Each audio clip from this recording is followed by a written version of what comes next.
ഓം നമോ നാരായണായ. ഓം നമോ നാരായണായ. ഓം നമോ നാരായണായ. ഓം നമോ നാരായണായ. ഓം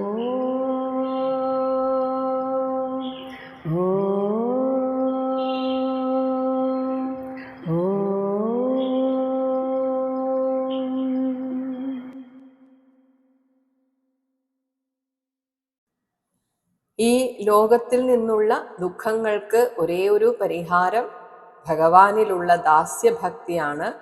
അത് തനിക്ക് ഉപദേശിച്ചു തരണം എന്നാണ് പ്രഹ്ലാദൻ പറഞ്ഞത്.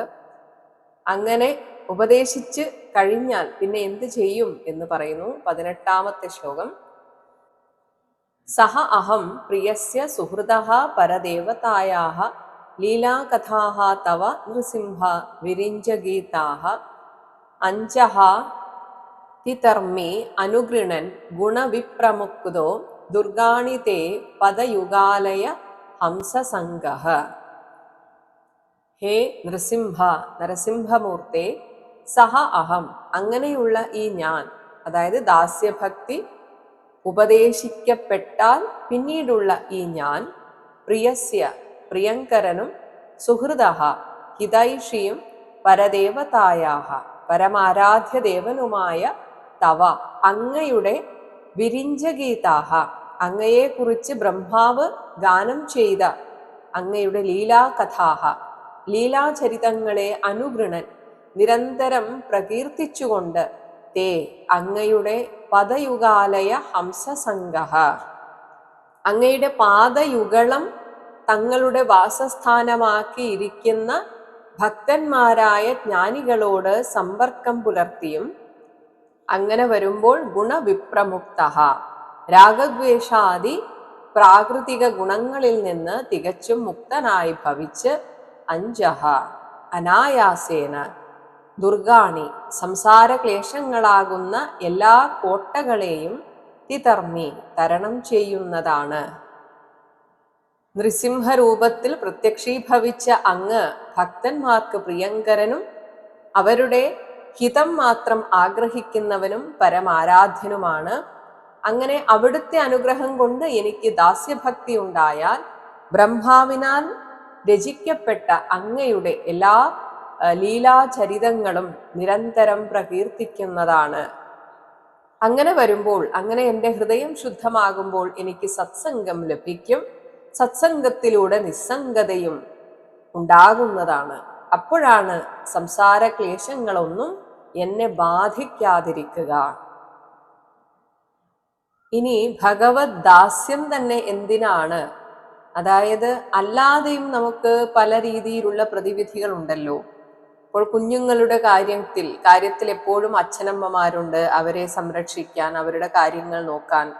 ഇനി എന്തെങ്കിലും അസുഖം വന്നാൽ നല്ല വൈദ്യന്മാരുണ്ട്, അവർ തരുന്ന ഔഷധം കൊണ്ട് രോഗം മാറും.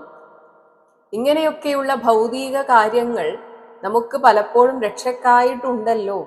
പിന്നെ ഭഗവാനെ ആശ്രയിക്കേണ്ടത് എന്തിനാണ് എന്നൊരു സംശയമുണ്ടെങ്കിൽ പ്രഹ്ലാദൻ പറയുന്നു, ഈ പറഞ്ഞവ പോലും നമുക്ക് ഫലവത്താകണമെങ്കിൽ ഭഗവാന്റെ അനുഗ്രഹം വേണം. അതായത് ഇത്രയും വലിയ സൂപ്പർ സ്പെഷ്യാലിറ്റി ഹോസ്പിറ്റലുകൾ ഉണ്ടായാലും അസുഖം മാറണമെങ്കിൽ അതവന്റെ യോഗവും കൂടെയാണ്. ചില ആളുകളെ കൃത്യസമയത്ത് ഹോസ്പിറ്റലിൽ എത്തിക്കാൻ സാധിക്കുന്നത് അതൊരു ഈശ്വരാനുഗ്രഹമാണ്. അങ്ങനെ സമയത്ത് എത്തിക്കാത്തത് കൊണ്ട് മാത്രം പല രീതിയിലുള്ള കോംപ്ലിക്കേഷൻസ് വന്ന ഒരുപാട് കേസുകൾ നമുക്ക് കേൾക്കാം. അപ്പോൾ ഇവിടെയെല്ലാം ഈശ്വരന്റെ ഒരു ഇടപെടലുണ്ട്. അതാണ് 19ാമത്തെ ശ്ലോകം. ബാലസ്യ ന ഇഹ ശരണം പിതരൗ നൃസിംഹ ന ആർത്തസ്യ ച അഗതം ഉദന്വതി മജ്ജതോ നൗഹു തപ്തസ്യ തത് പ്രതിവിധിഃ യഹ ഇഹ അഞ്ജസ ഇഷ്ടഃ താവതു വിഭോ തനുഭൃതാം ത്വദുപേക്ഷിതാനാം. ഹേ വിഭോ നൃസിംഹ, തപ്തസ്യ, ക്ലേശം അനുഭവിക്കുന്നവന് തത് പ്രതിവിധിഃ, ആ ക്ലേശത്തിനുള്ള പരിഹാരമായിട്ട് ഇഹ, ഈ ലോകത്തിൽ യഹ അഞ്ജസാ ഇഷ്ടഃ, യാതൊന്നാണോ ഈ പറഞ്ഞ ചില കാര്യങ്ങളൊക്കെയാണോ പരിഗണിക്കപ്പെട്ടിരിക്കുന്നത്, ആയത് ത്വതുപേക്ഷിതാനാം തനുഭൃതാം, നിന്തിരുവടിയാൽ ഉപേക്ഷിതമായ ശരീരികൾക്ക് അത് താവത് ഇത്ര മാത്രമേ ലഭിക്കുകയുള്ളൂ. അതായത് ആ ഒരു ഔഷധം ഫലിക്കണമെങ്കിൽ പോലും ഭഗവാന്റെ അനുഗ്രഹം വേണം. അങ്ങനെ അല്ല എങ്കിൽ, അതായത് ഭഗവാനാൽ ഉപേക്ഷിതരായ ശരീരികൾക്ക് ഇഹ ഈ ലോകത്തിൽ ബാലസ്യ ഒരു ശിശുവിന് പിതരൗ ശരണം ന, മാതാപിതാക്കൾ രക്ഷകരായിട്ടിരിക്കുകയില്ല. ഭഗവാന്റെ അനുഗ്രഹമില്ലെങ്കിൽ ഒരു പക്ഷേ ഡോക്ടറുടെ അടുത്തെത്തിയാൽ പോലും ആർത്തസ്യ രോഗിക്ക് അഗതം മരുന്ന് അവന്റെ രക്ഷയ്ക്ക് ഉതകുകയില്ല. ഇനി ഉദന്വതി കടലിൽപ്പെട്ട് മജ്ജതഃ, മുങ്ങുന്നവന് നൗഹുച കപ്പലും ന, അവന്റെ രക്ഷയ്ക്ക് ഉതകുകയില്ല. എല്ലാ രക്ഷയും നമുക്ക് രക്ഷയാകുന്നത് അവിടെ ഈശ്വരാനുഗ്രഹവും കൂടെ ചേരുമ്പോഴാണ്.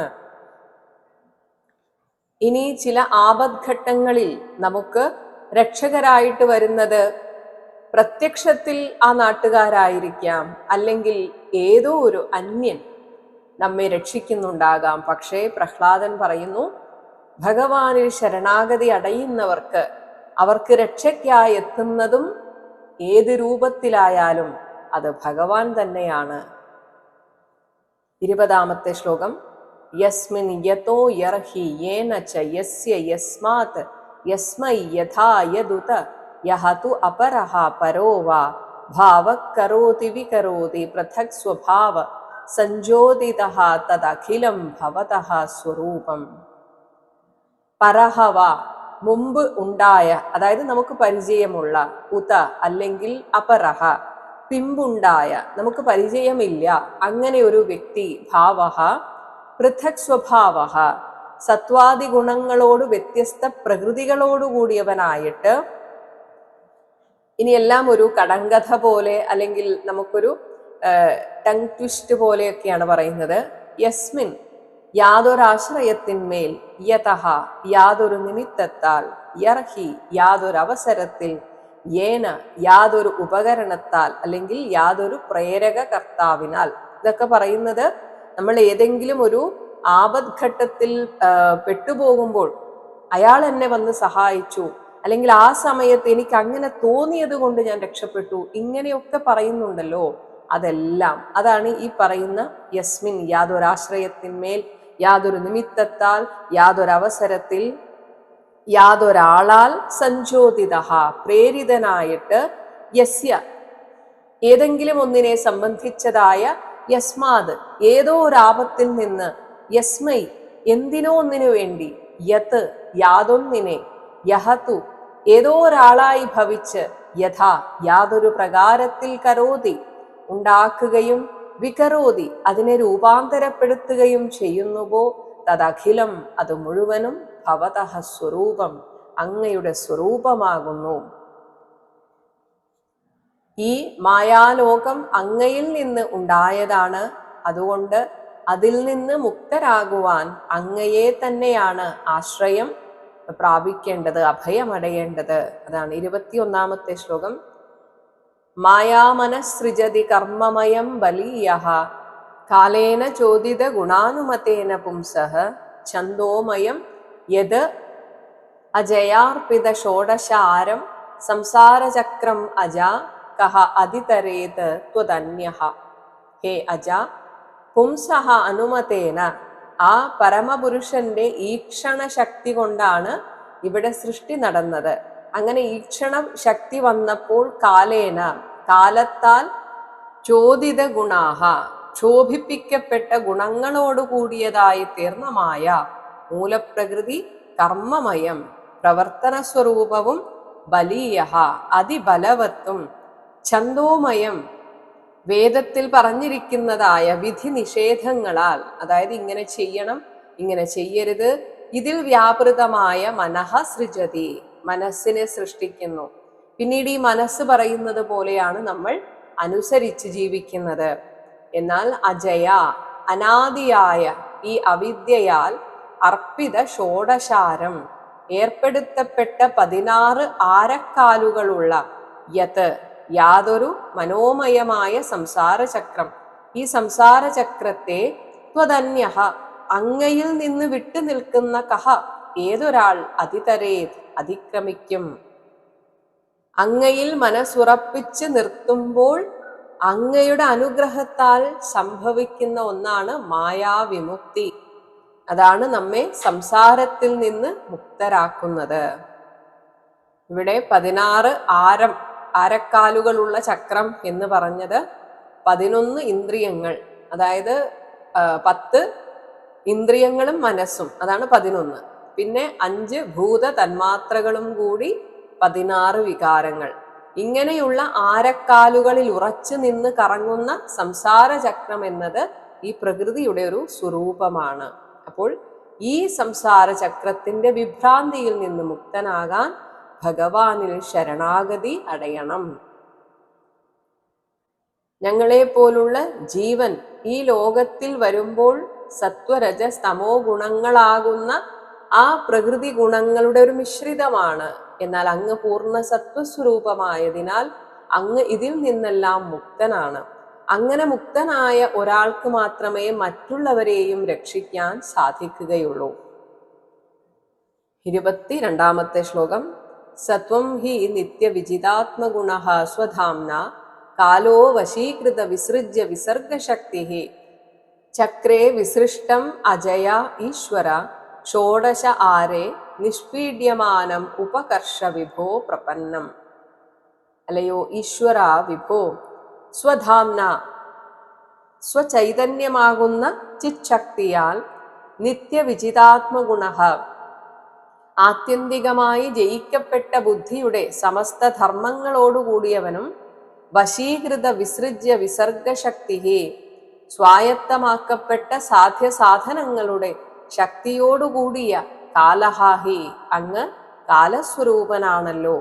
സഹത്വം ഇങ്ങനെയുള്ള അങ്ങ് ഷോഡശ ആരേ 16 ആരങ്ങളുള്ള ചക്രേ സംസാര ചക്രത്തിൽ അജയാ വിസൃഷ്ടം അവിദ്യയാൽ തള്ളപ്പെട്ട് നിഷ്പീഡ്യമാനം ഞെരിക്കപ്പെടുന്ന പ്രപന്നം ഈ ശരണാഗതനെ ഉപകർഷ അങ്ങയിലേക്ക് അടുപ്പിക്കണമേ. അപ്പോൾ ഇത് അങ്ങേക്ക് മാത്രമേ സാധിക്കുകയുള്ളൂ, നിത്യമായ ആനന്ദത്തെ തരാൻ ഭഗവാന് മാത്രമേ സാധിക്കുള്ളൂ എന്ന് കരുതാൻ എന്താണ് കാരണം എന്ന രീതിയിൽ ഒരു ഉത്തരം പറയുകയാണ്. ഈ ലോകത്തുള്ളവരൊക്കെ ആഗ്രഹിക്കുന്നത് സ്വർഗത്തിലെ സുഖങ്ങളാണ്, സ്വർഗീയ സുഖം. ആ സ്വർഗീയ സുഖങ്ങളാകട്ടെ ഒരു അസുരനായ എൻ്റെ അച്ഛനാൽ തച്ചു തകർക്കപ്പെട്ടു. അവരൊക്കെ ആ ദേവലോകത്ത് നിന്ന് പുറന്തള്ളപ്പെട്ടു. എന്നാൽ അവരെയും പുറന്തള്ളിയ അങ്ങനെയുള്ള ആ സുഖ സൗകര്യങ്ങളിൽ ജീവിക്കുന്നവരെ പോലും ഇല്ലാതാക്കിയ, അല്ലെങ്കിൽ അവരുടെ ആ സുഖ സൗകര്യങ്ങൾ നിഷേധിച്ച എൻ്റെ അച്ഛനെ അങ്ങല്ലേ വധിച്ചത്. അപ്പോൾ ഏറ്റവും ശ്രേഷ്ഠനായ അങ്ങയെ തന്നെയല്ലേ ശരണം പ്രാപിക്കേണ്ടത്. 23-ാമത്തെ ശ്ലോകം. ദൃഷ്ടാ മയാ ദിവി വിഭോ അഖിലധിഷ്ണ്യപാനാം ആയുഃ ശ്രിയഃ വിഭവഃ ഇച്ഛതി യാൻ ജനഃ അയം യേ അസ്മത് പിതുഃ കുപിതഹാസ വിജൃംഭിത ഭ്രൂവിസ്ഫൂർജിതേന ലുളിതഃ സതു തേ നിരസ്തഃ. ഹേ വിഭോ, ദിവി സ്വർഗത്തിലുള്ള അഖിലധിഷ്ണ്യപാനാം എല്ലാ ലോകപാലന്മാരുടെയും ആയുഹു ആയുസ്സും ശ്രിയഃ അവരുടെ ഐശ്വര്യങ്ങളും വിഭവഃ ഉത്പത്തി വിശേഷവും മയാ ദൃഷ്ടാഹ ഞാൻ കണ്ടതാണല്ലോ. യാൻ യാതൊന്നുകളെയാണോ ഈ ലോകത്തിലുള്ള നമ്മൾ ഈ ഭൂമിയിലുള്ള അയം ജനഃ പ്രാപഞ്ചിക ജനം ഇച്ഛതി ആഗ്രഹിക്കുന്നത്, എന്നാൽ ഈ ഒരു ദിവ്യ ഐശ്വര്യാദികൾ പോലും അസ്മത് പിതുഹു എൻ്റെ പിതാവിൻ്റെ കുപിതഹാസ വിജൃംഭിതം ക്രോധത്തോടുകൂടിയ അട്ടഹാസത്താൽ വികൃതമായ ഭ്രൂവിസ്ഫൂർജിതേന പുരികക്കൊടികളുടെ സഞ്ചാലനത്താൽ ലുളിതാഹ തകർക്കപ്പെട്ടവയാണ്. അപ്പോൾ അതിനത്രയേ ആയുസുള്ളൂ. എന്നാൽ അതിനെയും തകർത്ത എൻ്റെ അച്ഛനെ സഹതു, അദ്ദേഹമാകട്ടെ തേ നിരസ്തഹ, അങ്ങയാൽ വധിക്കപ്പെട്ടുവല്ലോ. അങ്ങനെ വരുമ്പോൾ ഏറ്റവും ശ്രേഷ്ഠമായിട്ടുള്ളത് അങ്ങയിലുള്ള ആ ശരണാഗതിയല്ലേ. 24. തസ്മാത് അമോഹു തനുഭൃതാം അഹം ആശിഷോ ജ്ഞഃ ആയുഹു ശ്രിയം വിഭവം ഐന്ദ്രിയം ആവിരിഞ്ചാത് ന ഇച്ഛാമി തേ വിലുളിതാൻ ഉരുവിക്രമേണ കാലാത്മനഃ ഉപനയ മാം നിജഭൃത്യ പാർശ്വം. തസ്മാത് ആകയാൽ ആവിരിഞ്ചാത് ബ്രഹ്മാവ് വരെയുള്ള തനുഭൃതാം ഈ മായാലോകത്ത് ശരീരം സ്വീകരിച്ച അമോഹു ഇത്തരത്തിലുള്ള ആശിഷഃ ഭോഗസുഖങ്ങളെയോ അതുപോലെ ബ്രഹ്മാവിനൊക്കെ ഉള്ളതുപോലെ കൽപ്പാന്തകാലത്തേക്കുള്ള ആയുഹു ആയുഷ്കാലത്തെയോ ശ്രിയം സമ്പത്തിനെയോ ഐന്ദ്രിയം വിഭവം ഇന്ദ്രിയ ഭോഗ്യമായ വിഭവത്തെയോ ജ്ഞഃ അഹം ഇവയുടെ അന്തസ്സാരം ഇല്ലായ്മയെ അറിഞ്ഞു വച്ചിരിക്കുന്ന ഞാൻ. ഇതൊക്കെ എങ്ങനെയൊക്കെ ലഭിച്ചാലും ഇതിലൊന്നും ഒരർത്ഥവും ഇല്ല എന്ന് തിരിച്ചറിഞ്ഞിരിക്കുന്ന ഞാൻ ഇതൊന്നും ന ഇച്ഛാമി ആഗ്രഹിക്കുന്നില്ല. കാലാത്മനഃ തേ കാലസ്വരൂപനായ അങ്ങയുടെ ഉരുവിക്രമേണ ബഹുമുഖമായ മുന്നേറ്റത്താൽ വിലുളിതാൻ തകർക്കപ്പെട്ടു പോകുന്നവയാണ് ഇവ. അതുകൊണ്ട് ഇവ ഒന്നിനെയും ഞാൻ ആഗ്രഹിക്കുന്നില്ല. മറിച്ച് മാം എന്നെ നിജഭൃത്യപാർശ്വം അങ്ങയുടെ ദാസന്മാരുടെ അടുത്തേക്ക് ഉപനയ എത്തിച്ചു തന്നാലും, സദാ അങ്ങയെ മാത്രം ഭജിക്കുന്ന ഭക്തന്മാരുടെ അടുത്തേക്ക് എന്നെ കൊണ്ടുപോയാലും, കാരണം അവരിലാണ് യഥാർത്ഥ സൗഖ്യം ഇരിക്കുന്നത്. ഈ വിഷയഭോഗങ്ങൾ അത് ചിന്തിക്കാൻ രസമാണ്, അനുഭവിക്കാനുമൊക്കെ രസമാണ്. പക്ഷേ അവ താൽക്കാലികമാണ് എന്ന് ആരും ചിന്തിക്കുന്നില്ല. അതേസമയം ഈ ഭോഗങ്ങളെ അനുഭവിക്കാനുള്ള ശരീരമാകട്ടെ നാനാതരം രോഗങ്ങൾക്ക് ഉറവിടമായതും ആണ്. ഈ തത്വം ഗ്രഹിച്ചിട്ടുള്ളവർക്ക് പോലും ഭോഗവിരക്തി വരുന്നില്ല. അങ്ങയുടെ മായാവലയത്തിൽപ്പെട്ടിരിക്കയാൽ അവർ അവരുടെ ഭോഗേച്ഛയാകുന്ന അഗ്നിയെ പ്രയാസപ്പെട്ട് ഉണ്ടാക്കിയ സുഖത്തിൻ്റെ തേൻ തുള്ളികൾ ഇറ്റിച്ചു കൊടുത്തിട്ട് അതിനെ ഇല്ലാതാക്കാൻ ശ്രമിക്കുകയാണ്. അതായത് ആഗ്രഹം, അനുഭവിക്കണമെന്ന ആഗ്രഹം കൂടിക്കൂടി വരുന്നു. അപ്പോൾ ആ അഗ്നിയെ കെടുത്താൻ അവരുടെ കയ്യിൽ ആകെ ഉള്ളത് ഇടക്കൊക്കെ കിട്ടുന്ന സുഖമാണ്. അങ്ങനെയുള്ള സുഖമാകുന്ന ആ മധു ഇറ്റിച്ചു കൊടുത്ത് തൽക്കാലത്തേക്ക് അതിനെ ഒന്ന് ശമിപ്പിക്കാൻ നോക്കും. പക്ഷെ അത് പിന്നെ പൂർവാധികം ശക്തിയോടുകൂടെ പുറത്തേക്ക് വരും. അതിനെക്കുറിച്ചാണ് 25-ാമത്തെ ശ്ലോകത്തിൽ പറയുന്നത്. കുത്ര ആശിഷഃ ശ്രുതിസുഖാ മൃഗതൃഷ്ണിരൂപാഃ ക്വൈദം കളേവരം അശേഷരുജാം വിരോഹഃ നിർവിദ്യത്തെ ന തുജനോ യത് അപി ഇതി വിദ്വാൻ കാമാനലം മധുലവൈഃ ശമയൻ ദുരാപൈഃ. ശ്രുതിസുഖാഃ കേൾക്കാൻ സുഖപ്രദമാണെങ്കിലും മൃഗതൃഷ്ണിരൂപാഃ മരുമരീചിക പോലെ മിഥ്യയായ ആശിഷഃ കുത്ര ഈ വിഷയഭോഗങ്ങൾ എവിടെ കിടക്കുന്നു? അശേഷരുജാം വിരോഹഃ സകല രോഗങ്ങൾക്കും ഉറവിടമായ ഇതം കളേബരം ഈ ശരീരവും ക്വ എവിടെ ഇരിക്കുന്നു? ജനഹതു ജനമാകട്ടെ ഇതി ഇപ്രകാരം അറിവുള്ളവരാണെങ്കിലും യദപി എന്നിട്ടുപോലും യദപി വിദ്വാൻ ഇതെല്ലാം പലർക്കും അറിയാം, എന്നിട്ടുപോലും കാമാൻ അലം കാമാഗ്നിയെ ദുരാപൈഹി ദുഃഖസാധ്യങ്ങളാൽ മധുലവൈഹി തേൻ തുള്ളികളാൽ ശമയൻ ശമിപ്പിച്ചുകൊണ്ടിരുന്ന് ഇതിൽ നിന്നൊന്നും നിർവിദ്യത വിരക്തി പ്രാപിക്കുന്നില്ല. എല്ലാവർക്കും എല്ലാം അറിയാം.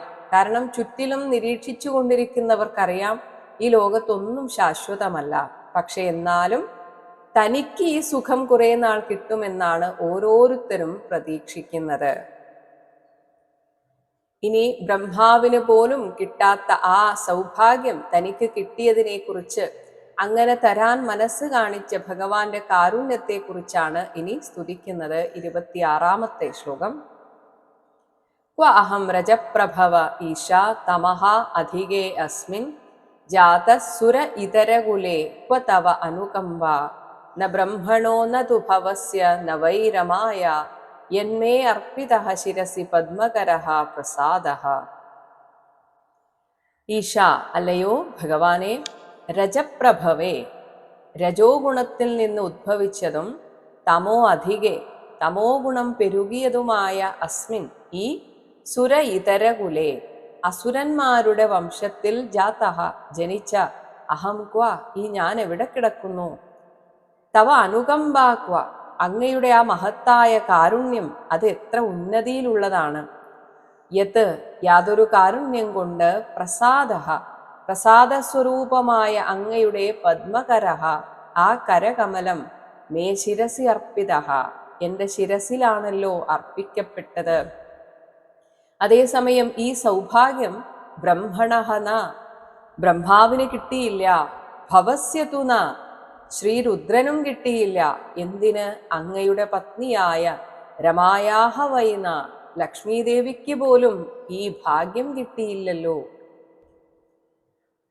ഇനി ഭഗവാനിലുള്ള ഈ ഭക്തിയുടെ ശ്രേഷ്ഠത പോലെയാണ് ഓരോരുത്തർക്കും ഭഗവാനിൽ നിന്ന് വേണ്ടത് കിട്ടുന്നത്. അല്ലാതെ ഭഗവാന് ആരോടും ഭേദഭാവന ഇല്ല. അതായത് നമ്മുടെ മനസ്സാകുന്ന കണ്ണാടി എത്രമാത്രം നന്നായി തുടച്ചു വൃത്തിയാക്കുന്നുവോ അത്രമാത്രം ആ ഈശ്വരൻ എന്ന ആ പ്രഭാവം നമ്മുടെ ഉള്ളിലേക്ക് കയറുന്നതാണ്. ആ സൂര്യപ്രകാശം നമ്മുടെ ഉള്ളിൽ അങ്ങ് പ്രകാശിക്കും. എന്നാൽ അത്രയധികം ഹൃദയശുദ്ധി ഇല്ലാതെ ഭഗവാനെ ഭജിക്കുന്നവർക്ക് കാര്യങ്ങൾ അപ്പോഴും കൃത്യമായി ലഭിക്കുന്നില്ല, അല്ലെങ്കിൽ വേണ്ട രീതിയിൽ ഭഗവാന്റെ പ്രസാദം ലഭിക്കുന്നില്ല എന്ന് തോന്നും. അത് ഭഗവാന്റെ പ്രശ്നമല്ല, നമ്മുടെ സാധനയുടെ തീവ്രത കുറയുന്നത് കൊണ്ടാണ്. 27-ാമത്തെ ശ്ലോകം. നയേഷാ പരാവരമതിഃ ഭവതോ നനു സ്യാദ് ജന്തോഃ യഥാ ആത്മസുഹൃദോ ജഗതഃ തഥാപി സംസേവയാ സുരതരോഃ ഇവ തേ പ്രസാദഃ സേവാനുരൂപം ഉദയഃ ന പരാവരത്വം.